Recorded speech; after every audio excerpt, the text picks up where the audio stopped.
इस सरकार ने लोकतंत्र का जितना नुकसान किया है, आगे आने वाली जस्टिस मुरलीधर ने बहुत बड़ी।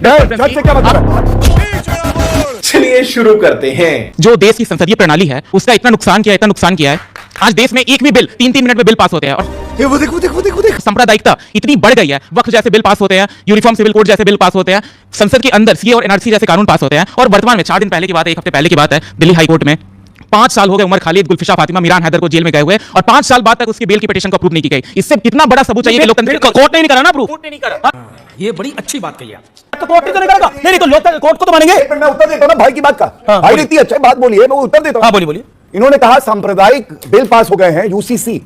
मेरे भाई, अनुच्छेद 44 पढ़ना संविधान का, डॉक्टर अंबेडकर ने दिया है। यूनिफॉर्म सिविल कोड भारत में लागू होना था आजादी के बाद, और नहीं किया तुष्टिकरण वालों ने। अगर आज लागू हो रहा है तो आप कह रहे हो वो सांप्रदायिक है, और उसके लिए कोई बिल नहीं पास हुआ है। दूसरी बात, वक्फ का आपको बता दूं, वक्फ जो है वो अनुच्छेद 14 का उल्लंघन करता था, जैसा ये लाए, और आज सुप्रीम कोर्ट में मामला लंबित है, हम सब जानते हैं, और उस पर रोक नहीं लगी है। तीसरा, आपने जो बात कही है, उमर खालिद और शर्जील इमाम ने क्या कहा था मालूम है? उन्होंने कहा था चिकन नेक कहते हैं असम और नॉर्थ ईस्ट को, जो भारत के मेनलैंड से जोड़ता है। कह रहे थे इसको तोड़ डालो, और अगर तोड़ डालोगे तो सही होगा, और उसको हाई कोर्ट ने बेल नहीं दी। इसका मतलब आपकी आस्था ना हाई कोर्ट में है, ना सुप्रीम कोर्ट में है, और आज यहां सवाल उठा रहे हैं। तेरा तो गेम बजाना पड़ेगा। क्या है दिल्ली हाईकोर्ट में बहुत ही व्यक्तिगत तरीके से जस्टिस मुरलीधर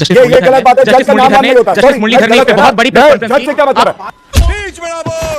जवाब तो देने दीजिए। आज का विषय लोकतंत्र है कि लोकतंत्र कितना मजबूत है। इस सरकार ने लोकतंत्र का जितना नुकसान किया है, आगे आने वाली दो चीजें बताइए। लोकतंत्र के पास ना कलम की ताकत होती है, ना तलवार की ताकत होती है। लोकतंत्र के पास जो ताकत होती है वो है जनता के विश्वास की। आज जो चुनाव के अंदर यही बहुसंख्यकवाद, यही तो है पूरे देश में जो मेजॉरिटेरियन पॉलिटिक्स को ये लेके आ रहे हैं, जहां पे हर गलत फैसले का जो जस्टिफिकेशन है ये है बहुसंख्यकवाद। आपकी परिभाषा क्या है बहुसंख्यकवाद की? बिल्कुल सही। बहुसंख्यकवाद की परिभाषा है कि इन्होंने इस राष्ट्र में धर्म के आधार पे एक बहुसंख्यक प्रणाली में कैसे करा, क्या धर्म के आधार पे किया था बताइए। क्या एक सेकंड हो जाए संवाद, क्या धर्म के आधार पे किया बताते हैं।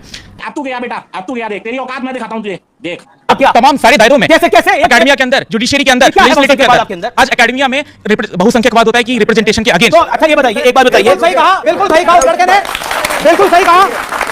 मैं आऊं के हैंड इधर। Okay well said. आप आइए इधर। आपने बिल्कुल ठीक है क्या? Okay very well said. बस हवा निकल गई। Very well said. बिल्कुल सही बात। आपको मौका दूंगा। बहुसंख्यकवाद आपने बोला, आपने मैंने पूरे ऑडियंस को मौका दिया। हिंदू मुसलमान बात है ये हल्ला बंद है, ये हल्ला बंद है। हर पोजीशन में आरएसएस का लोग आ रहा है। नहीं एक सेकंड खत्म कर रहे हैं डेमोक्रेसी को, खत्म कर रहे हैं। करवाली बेइज्जती। मैं अपने छोटे भाई का नाम जान सकता हूं? हर्षवर्धन। मैं एक बात बताता हूं, पहली बात तो ये क्या कर रहे हैं? हिंदू ऐसे हवा निकल गई इधर। ये नाम सुनते ही हवा निकल गई। इन्होंने नाम क्यों लग रहा था? अब्दुल बोलोगे, अब्दुल बोलोगे, मेरा नाम अब्दुल है, लेकिन वो सही निकला।